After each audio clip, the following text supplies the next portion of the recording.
all people, men and women, gender fluid people, non-binary people, transgender people, and gender non-conforming people can realize their fullest potentials. In 1995, a group of people gathered in Beijing and changed the world.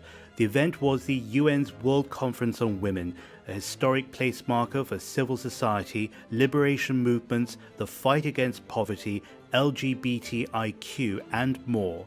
To honor the Beijing conference and before and after International Women's Day, we speak to the people extending that legacy. It was a time when the women's liberation movements in China were connected to the international track. Gender equality became a common language, regardless of the party ideology or cultural tradition. New gender-related topics emerged in China, such as the representation of women in mass media, the intervention in domestic violence, gender discrimination at workplace, and reproductive health. Another legacy of the Beijing conference was the introduction of the concept of NGOs as a form of independent civic organizations. Human rights campaigns can be led not only by the government, but also by grassroots.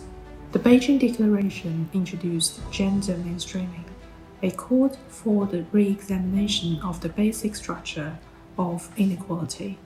And the work on gender equality is no longer limited to women and their social status. It was also committed to restructuring institutions and decision-making process in society as a whole. Many people are wondering if we still need to celebrate International Women's Day, since women's status has improved a lot. However, we are still far from closing economic gender gap. International Women's Day reminds us that gender equality is not the fight of the half of the population against the other half. It's about people against inequality. I envision a planet where we have fewer gender stereotypes and more choices over our bodies and our own lives.